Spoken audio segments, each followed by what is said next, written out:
영광에 있는 한빛원전 6호기가 갑작스런 고장으로 가동을 멈췄습니다. 재가동까지는 시간이 걸릴 것으로 보여 전력 수급에도 차질이 예상됩니다. 기아자동차 노조가 4시간 부분 파업을 했습니다. 임금 협상이 풀리지 않으면 전면 파업에 나서겠다며 사측을 압박했습니다. 내일부터 주말까지 반가운 비 소식이 있습니다. 폭염의 기세가 꺾이고 여름 가뭄도 해소될 것으로 보입니다. 중학교 3학년 학생을 대상으로 한 자유학기제가 광주에서도 시범 운영에 들어갔습니다. 여러분 안녕하십니까? 광주 MBC 뉴스데스크입니다. 영광 한빛원전 6호기가 오늘 낮 갑자기 멈춰섰습니다. 부품 납품 비리로 가동이 정지됐다가 재가동된 지 8개월 만입니다. 전력 대란 속에 발전이 멈춰 걱정이 큰데 재가동 시점은 불투명합니다. 첫 소식 조현성 기자입니다. 하루 100만 와트의 전력을 생산하는 한빛원전 6호기가 오늘 오후 2시 44분 갑자기 가동을 멈추었습니다. 원자론의 냉각제 펌프 1개가 가동이 정지되면서 냉각제 유량 부족으로 인해 발전이 자동으로 중단된 것입니다. 한국원자력안전기술원은 문제가 발생한 냉각제 펌프의 정확한 고장 원인을 파악 중입니다. 원자로 냉각제 펌프 쪽에 지금 고장이 있는 것으로 추정되고 있습니다. 최선을 다해서 하루빨리 고장이 복구되도록. 한빛원전 6호기는 미검증 부품이 대량 설치된 것으로 확인돼 지난해 11월 발전이 정지됐다가 부품 교체 후 2달여 만인 올해 1월 재가동을 시작했었습니다. 이에 앞서 지난해 7월과 4월에도 전기 공급 장치 고장 등의 이유로 2차례 가동이 중단됐습니다. 한빛원전 측은 고장이 복구되더라도 원자력안전위원회의 재가동 승인 절차 등을 거쳐야 하기 때문에 언제 재가동될 수 있을지 현재로서는 알 수 없다고 밝혔습니다. 지난 2002년 상업운전을 시작한 한빛 6호기는 가압 경수로형으로 지금까지 모두 9차례 고장 등으로 정지했습니다. MBC 뉴스 조현성입니다. 날이 이렇게 더우면 바닷물도 달궈지기 마련인데 안 그런 곳이 있습니다. 남해안의 일부 지역은 바닷물이 이상하리 많지 차가워서 수산물 생산 피해로까지 이어지고 있습니다. 김영훈 기자가 취재했습니다. 갯바위에서 막바지 미역 채취가 한창입니다. 하지만 바다 수온이 크게 낮아져 미역 크기가 올해는 예년만 같지 않습니다. 금년에 수온 강도로 미역이 안 자라버렸어요. 미역 허자가 붙은 시기에 물소음도 떨어져 버리고. 차가운 바닷물은 일부 전복 집회 양식장에도 영향을 주고 있습니다. 현재 완도 지역 평균 바다 수온은 20도 안팎으로 폭염에 고수온 현상이 발생하고 있는 다른 지역과 다릅니다. 정상적으로라면 전복 지폐가 1cm 정도까지 커야 하지만 낮은 수온에 성장 속도가 느려졌습니다.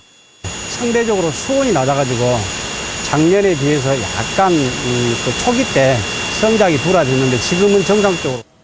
8월 초 완도 지역 바다 수온은 평균 19.7도로 예년보다 4에서 5도가량 낮습니다. 폭염에 진도 바다는 고수온 피해가 나고 있지만 완도는 저수온 현상이 일어나고 있습니다.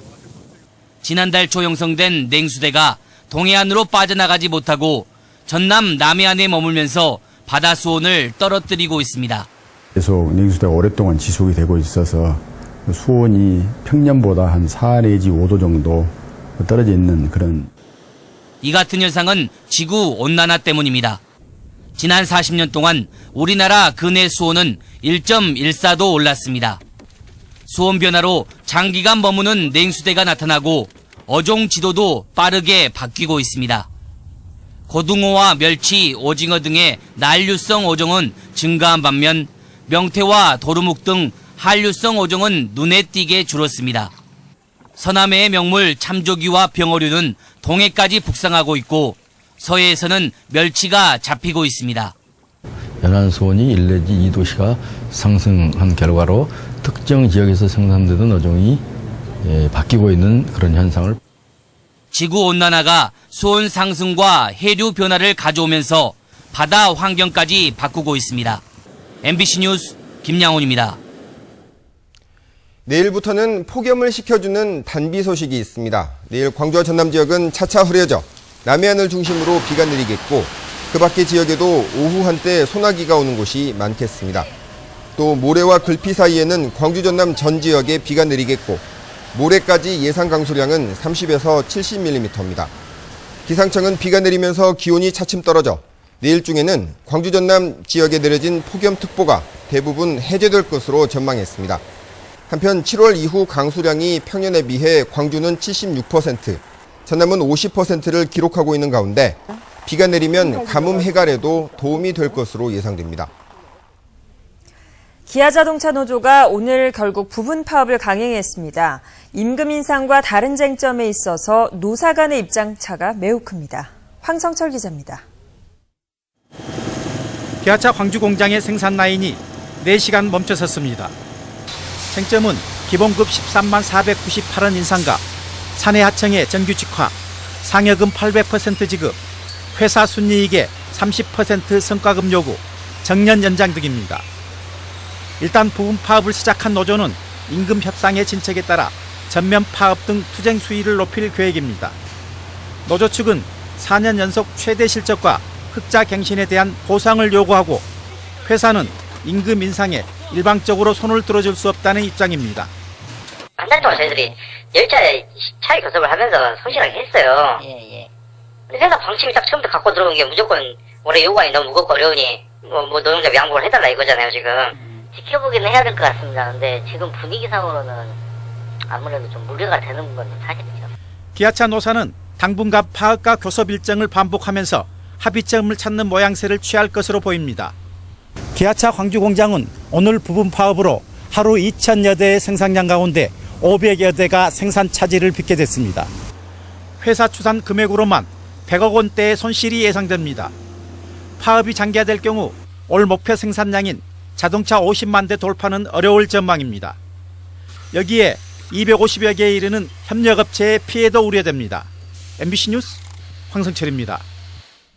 기아자동차 노조의 파업과 관련해 강훈태 광주시장이 노사 간의 원만한 해결을 당부했습니다.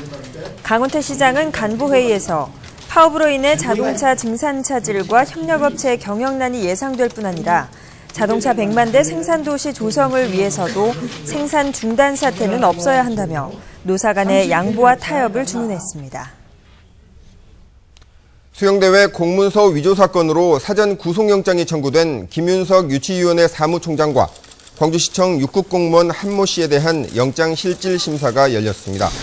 광주지법은 오늘 오후 2시부터 약 2시간 동안 김 총장과 한 씨를 불러 검찰과 변호인 측의 의견을 듣고 이 시각 현재도 이들에 대한 구속 여부를 검토하고 있습니다. 신문을 마치고 나온 김 총장은 취재진의 질문에 법정에서 충분히 소명했다고 짧게 답한 뒤 검찰 대기실로 들어갔습니다. 양측의 법리 공방이 치열해 이들에 대한 구속 여부는 오늘 밤 늦게나 결정될 예정입니다. 중학생을 대상으로 하는 자유학기제에 대해 혹시 들어보셨습니까? 한 학기 동안 필기시험 없이 체험활동을 하면서 중학생들의 꿈과 재능을 키워주겠다는 건데 이번 학기부터 광주에서도 3개 학교에서 시범 운영이 시작됐습니다. 박수인 기자입니다. 이 학기가 시작된 중학교 1학년 교실. 학생들이 주어진 상품을 사고 팔면서 이득을 얼마나 남겼는지 서로 비교합니다. 다른 애들 보니까 제 저울 카드가 있는 것 같아서 애들이 다 필요할 것 같아서 제일 비싸게. 가장 희귀한 카드를 비싸게 팔았다. 창업과 진로를 탐구하는 이 수업은 이번 학기부터 시작된 자유학기제 프로그램 가운데 하나입니다. 이 밖에도 학생들은 요리와 패션 디자인 등 다양한 진로 탐색 과목과 동아리를 선택해 이번 학기 동안 체험 위주의 교육을 받게 됩니다. 대신 한 학기 동안 필기시험을 치르지 않고 일반 교과 수업도 학생들의 주도적인 참여 활동과 토론 등 새로운 방식으로 진행됩니다. 우리 자유학기제 기간을 통해서 자신의 이해를 좀 더 깊게 해서 본인의 역량을 강화하는 이러한 시간이 됐으면 좋겠고요. 이 학교를 비롯해 광주에서 3곳, 전국적으로 42개 중학교가 자유학기제 연구학교로 선정돼 시범 운영을 시작했습니다.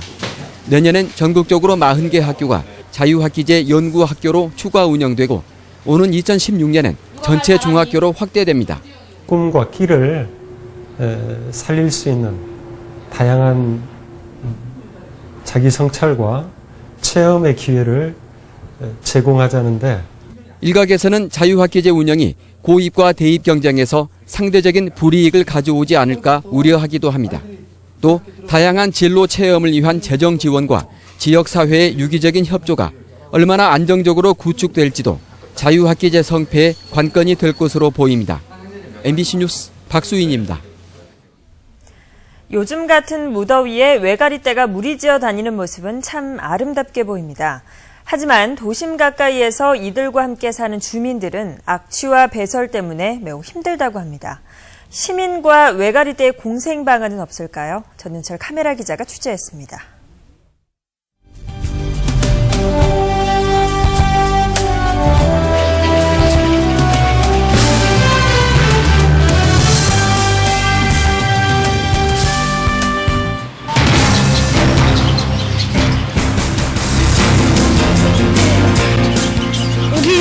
손을 맞고 다닐 정도로 그렇게 심합니다. 그리고 뭐 털도 지금 이렇게 많이 날아다니고.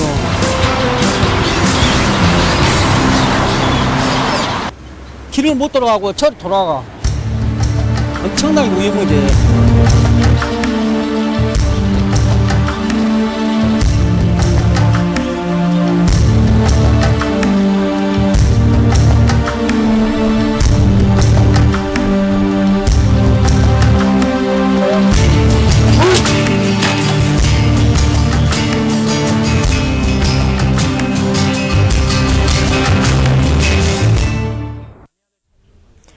광주시립소년소녀합창단의 광복절 공연 의상과 관련한 논란에 대해 광주민족예술인 총연합이 지휘자에 대한 징계를 철회하라고 촉구했습니다. 광주민예총은 논평을 통해 공연 당시 합창단원들의 옷에 그려진 남미의 혁명가 체 게바라는 세계적인 문화 아이콘으로 자리 잡은 지 오래됐고 국내에서도 체 게바라의 평전이 베스트셀러로 사랑받았다며 이를 이념적으로 해석해 지휘자를 징계하려는 것은 문화적 후진성을 보여주는 것이라고 비판했습니다. 국정원 대선 개입과 관련해 시국선언이 잇따랐습니다. 광주 지역 여성 518명은 시국선언문을 내고 광주 지역 여성들은 5.18로 이뤄낸 민주주의가 파탄나는 작금의 현실에 울분한다며 국정원 해체와 박근혜 대통령의 책임 있는 조치를 요구했습니다.